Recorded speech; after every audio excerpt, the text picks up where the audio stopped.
नमस्कार, तारा न्यूजमध्ये तुम्हा सर्वांचं सहर्ष स्वागत. आणि आज आपल्याकडे गगनबावडा तालुक्यातील निवडे गावचे रहिवासी असणाऱ्या मेघाराणी गुरुप्रसाद जाधव या आज आपल्या स्टुडिओमध्ये उपस्थित आहेत. गटप्रवर्तक ते माजी जिल्हा परिषद सदस्य असा त्यांचा एकूण प्रवास राहिलेला आहे. राजर्षी शाहू पुरस्कार प्राप्त असलेल्या त्या व्यक्ती आहेत. याशिवाय आता आगामी येणाऱ्या जिल्हा परिषद निवडणुकीच्या अनुषंगाने आज खास आम्ही त्यांना इन्व्हाइट केलेलं आहे. मी मॅमचं तारा न्यूजच्या स्टुडिओमध्ये सहर्ष स्वागत करते आणि आजच्या कार्यक्रमाला सुरुवात करते. नमस्कार मॅम, तारा न्यूजच्या स्टुडिओमध्ये तुमचं सहर्ष आणि मनापासून स्वागत. आणि प्रथम आपला थोडक्यात परिचय, तुमचं एज्युकेशन आणि बाकी एकंदरीत तुमच्या कार्याशी निगडीत काय तुमचा परिचय तुम्ही आम्हाला सांगाल. नमस्कार, मी मेघाराणी गुरुप्रसाद जाधव. माझ्या कार्याविषयी सांगायचं झालं तर मला पहिली जी संधी मिळाली ती आशा गटप्रवर्तक म्हणून ज्या वेळेला मला संधी मिळाली त्याच वेळेला मला असं वाटतं की माझी जिल्हा परिषदेची उमेदवारी फिक्स झालेली. मी 3 वर्ष आशा गटप्रवर्तक म्हणून काम केलं, पण त्यावेळेला मी त्या अनुषंगानं घराघरापर्यंत पोचले. उमेदवार कसा असला पाहिजे किंवा एक सक्षम नेतृत्व मी घराघरापर्यंत पोचले. ज्या वेळेला ओबीसी महिला आरक्षण पडलं त्यावेळेला प्रत्येकाच्या तोंडात एकच नाव होतं, मेघाराणी जाधव. त्या आशा गटप्रवर्तक ह्या कामामुळे मी जिल्हा परिषद सदस्य होऊ शकले, हा मला त्यावेळेला वाटतं. कारण एखाद्या महिलेला मिळालेली संधी कशी कुठं येऊ शकते हे खरोखर माझ्या ह्याच्यातनं ते उदाहरण आहे. त्यानंतर ज्यावेळेला जिल्हा परिषदला आरक्षण ओबीसी पडलं त्यावेळेला राष्ट्रवादीतून मी जिल्हा परिषद सदस्य झाले. आमचे नेते पी जी शिंदे साहेबांनी मला तिकीट दिलं आणि त्या तिकिटातून मी फर्स्ट टाईमच, म्हणजे असं असतं की बऱ्याच वेळेला महिलांच्या बाबतीत असं असतं की घराणेशाहीचं राजकारण असतं कुठंतर, म्हणजे पती असतात पुढे राजकारणात आणि परत महिला त्याच्यानंतर येतं. पण तसं माझ्या बाबतीत झालं नाही. मी नवीन चेहरा होते, फ्रेश होते, राजकारणाशी घराण्याचा पण संबंध नव्हता, घराचा नव्हता, कुणाशी नव्हता. तरी सर लोकांनी मला स्वीकारलं. त्यावेळेला मी जिल्हा परिषद सदस्य झाले. खरोखर ती माझ्यासाठी एक सोन्याची संधी होती. म्हणजे असं असतं की ज्यावेळेला एखादी महिला बाहेर पडते त्यावेळेला पतीचं काम घेऊन बाहेर पडते, पण माझ्या बाबतीत तसं झालं नाही. माझं स्वतःचंच काम जनतेपुढे होतं. अशा गटप्रवर्तकच्या माध्यमातून मी जी कामं केली ती माझी कामं जनतेपुढे होती. त्यामुळे जिल्हा परिषद सदस्य झाले आणि जिल्हा परिषदेच्या सभागृहामध्ये मला माझ्या शिक्षणाचा ह्याचा उपयोग करून सभागृह चांगल्या प्रकारे हँडल करता आलं. आणि 5 वर्ष मी खूप चांगली केली जिल्हा परिषद सदस्य म्हणून. घराघरापर्यंत योजना दिल्या, ज्या योजना लोकांना माहीत नव्हत्या. म्हणजे हे जिल्हा परिषदमधून मिळतं हे लोकांना माहीत नव्हतं. मी जिल्हा परिषद सर्वसामान्य लोकांसाठी खुली केली. सांगितलं लोकांना, हे बाबा तुमच्यासाठी आहे, तुम्ही घ्या. अक्षरशः प्रत्येक घरापर्यंत योजना पोचवायचं काम केलं. मतदारसंघातलं आज एकही घर असं नाही आहे की जिथं मेघाराणी जाधवनी एखादा वैयक्तिक लाभाची वस्तू किंवा एक दिलेली नाही आहे. असा मतदारसंघात माझा पूर्ण 5 वर्षाचा काल खूप छान गेला. जिल्हा परिषदेचे सभागृहसुद्धा मी गाजवलं. मला विचारायचं आहे की मॅडम, या सर्व कार्याच्या अनुषंगाने आपल्याला आदर्श राजर्षी शाहू पुरस्कार मिळाला आणि तो एकंदरीत जो अनुभव होता तो कसा होता? मग म्हणजे राजर्षी शाहू पुरस्कार मिळणं हे खरोखर माझ्यासाठी खूप भाग्याची गोष्ट होती. सुरुवातीला पहिल्या वर्षी पण तशी मला प्रस्ताव होता की मॅडम तुम्ही राजर्षी शाहू पुरस्कारासाठी तुमचा प्रस्ताव द्या. पण त्यावेळेला माझ्याच मनाला असं वाटलं नाही की बाबा माझं काम अजूनही इतकं झालेलं नाही की मी शाहू महाराजांच्या नावे पुरस्कार घ्यावा, असं मला वाटलं नाही. त्यावेळेला मी 2 वर्ष टाळलं तो प्रस्ताव द्यायसाठी. आणि 3ऱ्या वर्षी ज्या वेळेला मला खरोखर असं वाटलं की मतदारसंघाच्या प्रत्येक घरापर्यंत मी पोचले आणि माझं काम बऱ्यापैकी जिल्हा परिषद सदस्य किंवा ते पुरस्कार घेण्याच्या याच्यापर्यंत झालेलं आहे, तेव्हा मी 3ऱ्या वर्षी माझा प्रस्ताव दिला आणि प्रस्ताव दिल्या मला राजर्षी शाहू पुरस्कार मिळाला. खरोखर खूप मोठं भाग्य आहे हे माझ्यासाठी. कारण इतका मोठा पुरस्कार मिळणं एका जिल्हा परिषद सदस्याला, ती कामाची पोच पावची 5 वर्षाची. भाजप जिल्हा महिला मोर्चाच्या अध्यक्ष आहात तुम्ही, तर मग एकंदरीत भाजपची भूमिका प्रत्येक विभागामध्ये काय असली पाहिजे असं तुम्हाला वाटतं?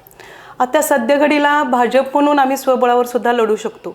आत्ता आम्ही बऱ्यापैकी पूर्ण जिल्ह्यातनं, म्हणजे आमचा पश्चिम विभागातून जे आमचे 9 तालुके आहेत, चंदगड, गडिंग्लज, आजरा, कागल, गगनबावडा, पन्हाळा, करवीर, ह्या सगळ्यामधून आम्ही उमेदवारी अर्ज इच्छुकांचे मागवलेले आहेत भाजप पक्षातर्फे आपण. तर त्याच्यामध्ये आम्हाला 650 उमेदवारांचे, सक्षम उमेदवारांचे अर्ज आलेले आहेत. त्यामुळे आत्ताच्या घडीला जर का आम्ही म्हटलं, भाजप पक्षानं जर का ठरवलं किंवा आमचे जे नेते आहेत आपल्या जिल्ह्याचे आपले सुपुत्र चंद्रकांत दादा पाटील असतील, धनंजय महाडिक साहेब असतील, आमचे जिल्हा अध्यक्ष नाताई दादा पाटील असतील, यांच्या जर का नेतृत्वाखाली आम्ही जरी ठरवलं जिल्ह्याने की आम्ही लढवायचं, तर 100% आम्ही स्वबळावर सुद्धा लढवू शकतो भाजपमध्ये. पण तरीसुद्धा आत्ता आपण नगरपालिकाला बघतोय किंवा महानगरपालिकेला झालेली जी महायुती आहे त्या अनुषंगाने जरी वरिष्ठांनी निर्णय घेतले की जिल्हा परिषद पंचायत समित्यासुद्धा तुम्ही महानगरपालिके म्हणजे महायुतीच्या याच्याखाली लढा, तरीसुद्धा तशी सुद्धा तयारी आमची आहे. महिला शेतकरी किंवा बचत गट, महिला उद्योजिका यांना सक्षम करण्यासाठी याच्या आधी तुम्ही काम केलेलं हो, आहे. हो. पण पुन्हा एकदा जर संधी मिळाली, त्यात आणि तुम्ही महिला मोर्चाच्या अध्यक्ष आहात, तर कशा पद्धतीनं तुम्ही दोन्हीचा असा दुवा बांधणार आहात किंवा कशा पद्धतीनं समन्वय साधणार आहात? ज्या वेळेला मी जिल्हा परिषद सदस्य झाले त्याच वेळेला एक स्वप्न घेऊन होते की गगनबावडा तालुका खूप मागासवर्गीय आहे. म्हणजे असं म्हटलं जातं, म्हणजे माझ्या लेखी माझा तालुका मागास नाही आहे. माझा तालुका खूप सक्षम आहे तसा बघायला गेलं तर, कारण नैसर्गिक ह्याच्या मित्र असेल सगळ्या बाबतीत आहे. पण असं झालं की तिथं महिलांना रोजगार खूपच कमी आहे. गेलं तर एखाद्याच्या बांधावरच कामाला जावं लागतं. असं नाही की एखादी कंपनी आहे, एखादं काहीतरी आहे, युनिट आहे, तिथं महिलांना काम मिळते. सावलीला बसून महिलांना काम करावं अशी एकही संधी नाही आहे. ते स्वप्न मी 5 वर्ष मनाशी बाळगलं पण जिल्हा परिषद सदस्य असताना. पण त्यावेळेला दरवेळेला काय व्हायला लागलं, जिल्हा परिषदेमध्ये येणारा निधी असेल किंवा एखादी योजना येत असताना गगनबावडा तालुक्याच्या लोकसंख्येचा विचार करून गगनबावड्याला टाळलं जायचं. मी दरवेळेला सभागृहात प्रश्न उठवायचे की लोकसंख्येवर जाऊ नका, तिथल्या गरजा बघा, माझ्या तालुक्याच्या गरजा बघा, माझ्या तालुक्याची नैसर्गिक आपत्ती बघा, तिथं होणारा पाऊस बघा. ह्या सगळ्या अनुषंगानं मी ते बरेच वेळेला प्रयत्न केले. पण आत्ता ज्या वेळेला मी जिल्हाध्यक्ष झाले त्याच्या आधी मला एक खरोखर संधी चांगली मिळाली. मला एक महिला शेतकरी उत्पादक कंपनी स्थापन करण्याची संधी मिळाली. गगनधारा महिला शेतकरी उत्पादक कंपनी म्हणून मी स्थापन केलेली आहे. त्या कंपनीच्या अंतर्गत आता आम्ही पॅडी प्रोसेसिंग म्हणजे भात प्रक्रिया उद्योग करतोय. त्या प्रक्रिया उद्योगामध्ये किमान 100 महिला माझ्या एका ठिकाणी कामाला लागतील. माझं पहिलं स्वप्न पूर्ण झालेलं आहे माझ्या महिला शेतकरी उत्पादक कंपनीच्या माध्यमातून. त्यामुळे माझा हाच मानस असणार आहे की 100% महिलांना सक्षम करावं, आपल्या गगनबावडा तालुक्यातील सगळ्या महिलांना सक्षम करावं, हा माझा पहिला मानस असणार आहे. मला विचारायचं आहे की महिला मोर्चा अध्यक्ष आणि कौटुंबिक जबाबदारी, या दोन्ही जबाबदाऱ्या सांभाळत असताना किंवा समतोल राखताना एक महिला म्हणून कोणती आव्हाने येतात आणि तुमचा काही असा वैयक्तिक अनुभव आहे का, आणि त्यातून ह्या जबाबदाऱ्या तुम्ही कशा पार पाडता? नाही, खरोखर ही एका महिलेसाठी तारेवरची कसरतच आहे. कुटुंब सांभाळणं, घर सांभाळणं, घराला वेळ देणं किंवा महिला मोर्चा जिल्हाध्यक्ष असताना होणाऱ्या बैठका असतील, मला जिल्ह्यात प्रत्येक ठिकाणी पोचावं लागतं, जिथं जिथं महिलांना माझी गरज आहे तिथं जावं लागतं. हे सगळं करत असताना खरं तर म्हणजे माझ्यासाठी स्वाभिमानाची गोष्ट ही आहे की माझे पती जे पेशाने डॉक्टर आहे, त्यांचा राजकीय कशाशीही संबंध नाही आहे, पण माझ्यामध्ये तसे काहीतरी गट्स आहे ते त्यांनी जाणलं आणि ते मला खरोखर 100% साथ देतात. म्हणजे माझी जी घरची जबाबदारी एखाद वेळेला मी टाकून जरी आले तर तेच हँडल करतात तिथं. म्हणजे एका सक्षम पुरुषाच्या मागे महिला असते, यशस्वी पुरुषाच्या मागे महिला असते असं म्हटलं जातं, पण माझ्या बाबतीत तसं उलट होईल की माझ्या आजपर्यंत यशाच्याच पाठीमागे माझे पती आहेत, म्हणून 100% मी करू शकले. पण महिलांच्या बाबतीत असं होतं की घरातून साथ मिळत नाही. काय होतं, तुम्हाला बाहेर एखाद्या कुठल्या क्षेत्रात किंवा राजकीय क्षेत्रात काम करत असताना घरचं सगळं सांभाळा आणि मग करा. एखादी जरी घरची जबाबदारी नाही केली तरी महिलांचं म्हणजे कौटुंबिक हे बिघडू शकतं. हे अनुभव आहेत तसे, पण माझ्या बाबतीत तसं झालेलं नाही आहे. मला घरची साथ खूप छान मिळाली. आजही समाजात महिलांकडे दुय्यम दर्जा बघितला, राजकारणात असू दे नाही तर अन्य क्षेत्रात असू हो, दे, 100% दुय्यम दर्जा त्यांना दिला जातो. ही मानसिकता बदलण्यासाठी महिला मोर्चाच्या अध्यक्ष म्हणून तुम्ही पुढं कसं कार्य करणार आहात? ही मानसिकता बदललीच पाहिजे. कारण मी ज्यावेळेला 5 वर्ष सभागृहात काम केलं जिल्हा परिषदेच्या, त्यावेळेला आलेले अनुभव सांगते की आमच्या सभागृहात फक्त आम्ही 3 हातावरच्या बोटावरच्या महिला होतो की जे आम्ही स्वतः प्रश्न मांडत होतो. असं होत नाही. एकंदरीत काय होतं, महिला निवडून येतात आणि कार्यभार पतिदेव बघतात. पण हे सगळं बदललं पाहिजे कुठंतरी. महिलांनी स्वतः जर का आम्ही निवडून येतोय, आम्ही मतदारसंघातनं कित्येक लोकांकडून आपण विश्वासाने निवडून येतोय, तर माझ्या मतदारसंघातल्या समस्याच मांडायची जबाबदारी माझी असली पाहिजे. मला तितका अभ्यास असला पाहिजे. ही सिस्टीम बदलली पाहिजे. महिलांनी स्वतः हे केलं पाहिजे. आमच्या वेळेला त्यावेळेला CO होते, सूर्यवंशी साहेब होते. त्यावेळेला त्यांनी म्हणजे पतिपुरुषानं येणंच बंद केलं. मला तो निर्णय इतका आवडलेला, म्हणजे बऱ्याच वेळेला असंही वाटेल की मी ते करू शकते म्हणून मला आवडलं असेल, पण नाही, जोपर्यंत तुम्ही त्या व्यक्तीवर, त्या महिलेवर तिच्या पदाची जबाबदारी देणार नाही तोपर्यंत ती सक्षम होणार कशी? नावापुरतं नको. गगनधारा महिला शेतकरी उत्पादन कंपनीच्या माध्यमातून तुम्ही अनेक महिलांना सक्षमीकरण आणि सबलीकरण केलं आहे. हो, त्या सक्षम झाल्या, त्या सबल झालेल्या आहेत. पण हे मॉडेल जे आहे ते जिल्हा परिषद स्तरावर राबवण्यासाठी मग कोणते प्रयत्न असणार आहेत? जिल्हा परिषद स्तरावर म्हणजे जिल्ह्यातल्या प्रत्येक गावापर्यंत ही स्कीम गेली पाहिजे असं मला वाटतं. कारण आपला कोल्हापूर जिल्हा आहे तो पूर्ण शेतकरी आहे, शेतकरी प्रधान आहे. म्हणजे जास्त आपला व्यवसायाचा किंवा उदरनिर्वाह साधन हे शेतकरी आहे. शेतकरी उत्पादक कंपन्याच्या माध्यमातून, म्हणजे शेतकरी उत्पादक कंपनीचं मुळात हेतूच आहे की बाबा माझ्या भागात पिकणारं जे शेती धान्य आहे किंवा शेती उत्पादन आहे त्याच्यावर प्रक्रिया त्या भागातच झाली पाहिजे. अशा छोट्या छोट्या कंपन्या जर का आपण गाव लेवलला, तालुका लेवलला दिल्या तर 100% महिला सक्षम होऊ शकतात. तिथल्या शेतीला दर मिळू शकतो, तिथल्या महिलांना काम हाताला मिळू शकतं. शिवाय तिथल्या शेतकऱ्यांचं पण समाधान आहे की बाबा मी हे पिकवलंय तर 100% त्याच्यावर प्रक्रिया झाली तर मला 2 रुपये एक्स्ट्रा मिळाले. ह्या माध्यमातून प्रत्येक गावापर्यंत, प्रत्येक तालुक्यापर्यंत अशा ज्या शेतकरी उत्पादक कंपन्यांच्या माध्यमातून काम व्हायला पाहिजे. आणि हा माझा जिल्हा परिषदेच्या माध्यमातून किंवा महिला जिल्हाध्यक्ष म्हणून हा माझा प्रयत्न आहे की गावागावापर्यंत ह्या संध्या आम्ही उपलब्ध करून देणार आहोत. हे सगळं अनुभव करत असताना किंवा महिला सक्षमीकरण आणि सबलीकरणावर काम करत असताना असे कुठले लक्षात राहण्याजोगे अनुभव तुम्ही आमच्याशी शेअर कराल का, किंवा आमच्या दर्शकांना असे काय अनुभव तुम्ही सांगाल का? नाही, अनुभव तसे बरेच आहेत मला. मी विधी प्राधिकरणला पण मॅडम काम करते. विधी प्राधिकरण ही अशी संस्था आहे ज्या संस्थांच्यामध्ये महिलांना न्याय मिळवून दिला जातो. म्हणजे माझ्याच भागातलं एक प्रकरण होतं. म्हणजे पतिदेव 4 वर्ष गायबच होते आणि 2 मुलं, सासू सासरे आणि ती महिला. रोजगार करून किती सांभाळणार ना. म्हणजे त्या नवऱ्याला शोधायचं काम होतं आमच्याकडे. तर मी विधी प्राधिकरणमध्ये तिला घेऊन गेले. तिथे गेल्यानंतर नवऱ्याचा पत्ताच नाही, मग शोधायची कशी तिला. मग तिला अंदाज आहे, म्हटलं बाबा तुझा नवरा कुठे आहे, तुला माहिती आहे का? तर तिनं सांगितलं असं वाटतं की मला पाचगावमध्ये आहे. म्हणजे मला पक्षाचा उपयोग तिथंही मॅडम झाला. माझ्या पक्षाचे कार्यकर्ते पाचगावमध्ये होते. त्याच्यानंतर त्याचा तिथला पत्ता मी शोधून काढला. तर शोधून काढल्यानंतर तो तिथून पण सोडून गेलेला, तो गोकुळ शिरगावला राहायला गेलेला. तिथंही माझे भाजपचे कार्यकर्ते होते. त्यांनाही फोन केला, म्हटलं दादा असं असं झालं, तिथून तुम्ही त्याला शोधून आणा. त्याला शोधून आणला मी विधी प्राधिकरणमधनं मॅडम. आणि त्या महिलेला त्याला त्यांची जबाबदारी घ्यायला लावली. म्हणजे आईवडिलांना तो आता त्यांचं सगळं व्यवस्थित सांभाळतो. म्हणजे महिला सक्षम करताना पण असे बरेचसे धागे आहेत जे हातातनं सुटून गेलेले असतात, ज्यांना आपण लक्ष देणं खूप गरजेचं असतं. फक्त असंच नाही की महिला बाहेर जाऊन काम केली म्हणून ती सक्षम झाली. जगाच्या पाठीवर अशा कितीतरी महिला आहेत त्यांच्या समस्या अशा सुटू पण शकत नाहीत. जर भविष्यात जिल्हा परिषदेत पुन्हा जबाबदारी मिळाली तर महिला, आरोग्य, शिक्षण आणि रोजगार या 4 मुद्द्यांवर 3 निर्णायक कामं आपण प्राधान्यानं जर करायची झाली तर कशा पद्धतीनं हाती घाला आणि कशा पद्धतीनं ते सोडवले जाणार तुमच्याकडून? आलेला अनुभव असा आहे की गगनबावडा तालुक्यात शिक्षणाच्या बाबतीत थोडंसं पाठीमागं आहे. म्हणजे जे आपले डिग्री शिक्षण असेल किंवा इंजिनिअरिंग, डॉक्टरिंगसाठी आमच्या तालुक्यात अजूनही कुठेही वाव नाही आहे. त्यासाठी मुलांना बाहेरच जावं लागतं. त्या अनुषंगानं तालुक्यात जसं का जास्तीत जास्त ह्या पद्धतीचं शिक्षण देता आलं तर 100% माझा प्रयत्न मुलांना शिक्षण म्हणजे शैक्षणिकदृष्ट्या तो चांगला असणार आहे. आणखीन महिलांच्या बाबतीत सांगायचं झालं तर महिलांना गगनबावड्यामध्ये अजूनही विक्री केंद्र आहे. विक्री केंद्र केलेलं आहे, म्हणजे केलं आहे ते नावापुरतं झालं आहे. त्याला कोट्यावधी निधी खर्च झालेला आहे पण ते वापरात नाही आहे. जर का ते विक्री केंद्र चालू झालं तर आमच्या महिला घरात जे छोटे छोटे उत्पन्न करतात त्या विक्री केंद्रात 100% त्यांना ते विकता येतील. अशा पद्धतीचं काम होऊ शकतं. असं शासनाचे बरेचसे निर्णय आहेत की बाबा त्यांनी ते फक्त पैसे गुंतवलेत पण त्याचा आउटपुट काय झाला आहे की नाही शासनानं लक्ष दिलेलं नाही आहे.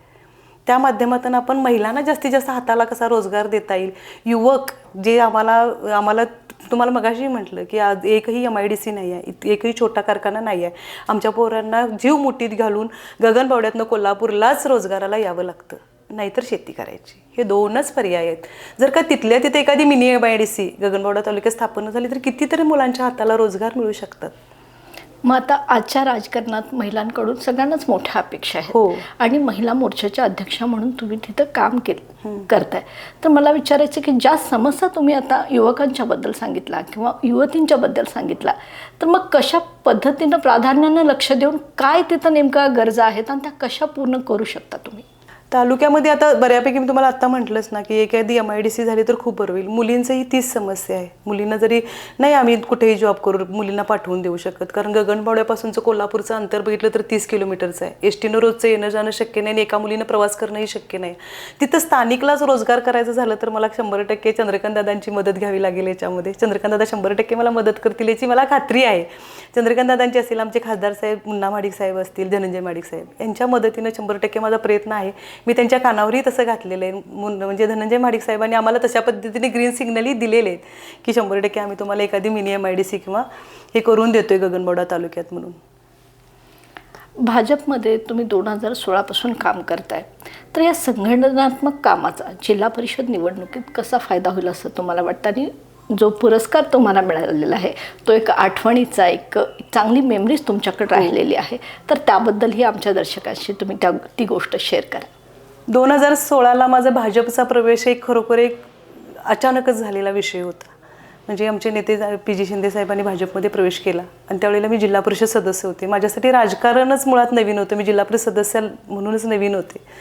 पण ज्यावेळेला मी भाजपमध्ये प्रवेश केला त्यावेळेला मला प्रवेश करून घेणारे आता स्वर्गवासी आमचे बाबा देसाई, जे खरोखर ते माझ्यासाठी एक आयडॉल होते. म्हणजे खूप त्यांच्या मार्गदर्शनाखाली मी भाजप काय हे जाणून घेतलं.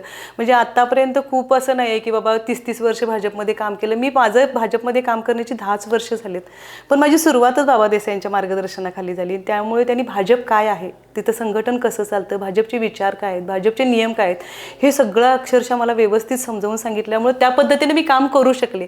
आणि त्यांच्या मार्गदर्शनाखाली मी तयार झालेले असल्यामुळे संघटन काय असतं हे मला चांगलं माहिती आहे. त्यामुळे बऱ्यापैकी माझ्याकडे आत्ता जरी भाजपचे जिल्हाध्यक्ष म्हणजे पद असेल, त्याच्याबरोबर माझ्याकडे माझ्या नाभिक समाजाचं जिल्हा महामंडळाचं महिलांचं पण माझ्याकडे जिल्हाध्यक्ष पद आहे. तिथेही माझं महिला संघटन खूप मोठं आणि खूप छान आहे. म्हणजे अगदी मैत्रीपूर्वक संघटना तयार झाली आहे माझी, दोन्हीकडेही भाजपमध्येही झाली आणि तिकडेही झाले. त्यामुळे ह्याचा उपयोग 100% मी आता जिल्हा परिषदेला करणार. आणि माझी इच्छा अशी आहे ना आत्ताच्या घडीला, की आता भाजपमध्ये बऱ्यापैकी आता आमच्या ह्या पश्चिम ह्याच्यामध्ये 42 मतदारसंघ येतात भाजपचे.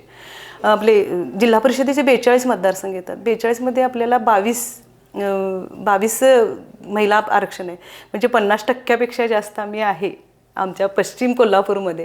पण माझी जास्तीत जास्त अशी त्याच्यामध्ये हे प्रयत्न असणार आहेत की ज्या माझ्या महिला कार्यकर्त्या काम करत आहेत, भाजप पदाधिकारी काम करत आहेत, तळमळीने करत आहेत, गेले कित्येक वर्ष त्या काम करत आहेत भाजपसाठी किंवा या संघटनेसाठी काम करतात, त्यांना प्राधान्यक्रमाने संधी मिळावी, सभागृहात जायला हा माझा पहिला प्रयत्न असणार आहे आता भाजप जिल्हाध्यक्षा म्हणून.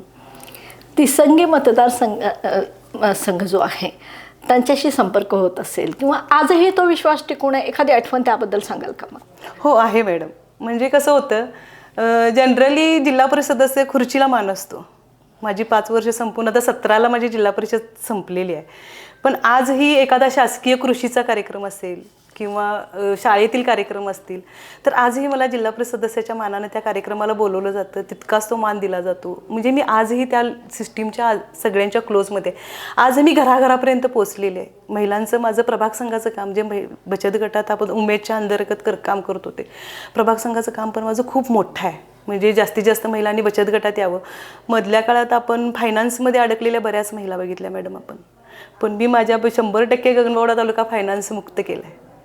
गावागावात जाऊन बचत गट स्थापन केले, बचत गटांचं महत्त्व सांगितलं. आपल्याला सरकार 0मध्ये द्यायला लागले कर्ज, मग तुम्ही इकडं का जात आहे, काय गरज आहे? हा म्हणजे तो माणूस येणार, तुमच्या मानगुटीवर बसणार, तुमच्या कुटुंबाचं सगळं वातावरण बिघडवणार, असं सगळ्यांना समजावून सांगून 100% गावाच्या गावा मी बचत गटात घेतलेले आहेत. आणि एकेका गटाला आत्ता सध्याच्या घडीला 10-10 लाख रुपयेपर्यंत आपण कर्ज दिलेलं आहे. आता तुम्ही जिल्हा परिषदेच्या निवडणुकीत उतरणार आहात, त्या रणांगणात उतरणार आहात आणि पहिलं पाऊल तुम्ही टाकलेलं आहे, तर मग काय आव्हाने समोर दिसत आहेत सध्या? आव्हानं आहेत बऱ्यापैकी. म्हणजे कसं आहे, आव्हानं म्हणजे राजकारणात प्रत्येकच महिलेला आव्हानं असतातच, पण इतर महिलांच्या बाबतीत आणि माझ्या बाबतीत जरासा वेगळा अनुभव आहे. म्हणजे आज जरी विरोधात महिलाच असतील तर त्यांच्या तुलनेत माझ्याकडे असणारे प्रशासनावरची पकड, मला असलेला अनुभव, मी जिल्हा परिषद सभागृहाचा अनुभव आहे, मी घराघरापर्यंत पोचलेले, मला कामाचा अनुभव आहे. मी कधीही असं केलेलं नाही आहे की बाबा हे माझं काम नाही, मी करणार नाही आहे, असा विषय नाही. ज्या ठिकाणी माझ्या जनतेला किंवा माझ्या महिलेला ज्या ठिकाणी माझी गरज आहे त्या ठिकाणी मी त्यांना उपलब्ध झालेले आहे. तर तुलना दोन्ही होणार ना, उमेदवारांची तुलना होणार आहे ना, की माझ्याकडे काय गट्स आहेत आणि विरोध गटातील महिलेकडे काय गट्स आहेत, ह्याची तुलना 100% करणार. आणि जनता आता हुशार आहे, कळतं जनतेला काय करायचं आहे ते. महिला मोर्चाच्या जिल्हाध्यक्ष म्हणून तुम्हाला हे सगळं काम करत असताना कोणाचं मोलाचं मार्गदर्शन लाभलं? महिला जिल्हाध्यक्ष म्हणून काम करत असताना मला प्रथमतः म्हणजे मार्गदर्शनाखाली किंवा त्यांचे एक आदर्श घेऊन काम करते असे आमचे चित्राताई वाघ, ज्या राज्यात काम करतात. आज सगळ्यांना माहीत आहे चित्राताई आमच्या कशा आहेत, डॅशिंग आहेत. खरोखर त्यांचं एक आयडॉल आहेत त्या आमच्यासाठी, महिला मोर्चासाठी. आणि इथं आमच्या जिल्ह्यात असणाऱ्या आमच्या शौमिकाताई महाडिक, त्या रणरागिणी आहेतच. त्यांच्या मार्गदर्शनाखाली त्यांचे हे घेऊन आम्ही काम करत आहोत. आणि जिल्ह्यातमध्ये मला नाताजादा पाटील आमचे जिल्हाध्यक्ष यांचं खरोखर खूप बहुमोलाचं मार्गदर्शन मिळते काम करत असताना. बऱ्याच प्रश्न माझ्या मनात असतील ते मी दादांशी बोलते. दादा मला ताई तुम्ही असं करा तसं करा, अगदी छान मार्गदर्शन करतात आणि त्या पद्धतीवर माझं काम खूप छान चालू आहे. मॅडम, तुम्ही इथं उपस्थित राहिल्याबद्दल मी पुन्हा एकदा तुमचे धन्यवाद देते आणि आभार मानते. धन्यवाद मॅडम. तर या होत्या मेघाराणी गुरुप्रसाद जाधव. अनुभव आणि संघटनात्मक कामाच्या जोरावर त्या सध्या जिल्हा परिषद निवडणुकीत सक्षम नेतृत्व म्हणून पुढे येत आहेत. ग्रामीण विकास आणि महिलांच्या सक्षमीकरणासाठी आणि सबलीकरणासाठी त्यांनी अतिशय चांगलं कार्य केलेलं आहे. आजचा एपिसोड तुम्हाला कसा वाटला कमेंट बॉक्समध्ये नक्की कळवा. आणि मॅडमना तुम्ही इथं उपस्थित राहिल्याबद्दल मी पुन्हा एकदा तुमचे धन्यवाद देते आणि आभार मानते. धन्यवाद मॅडम.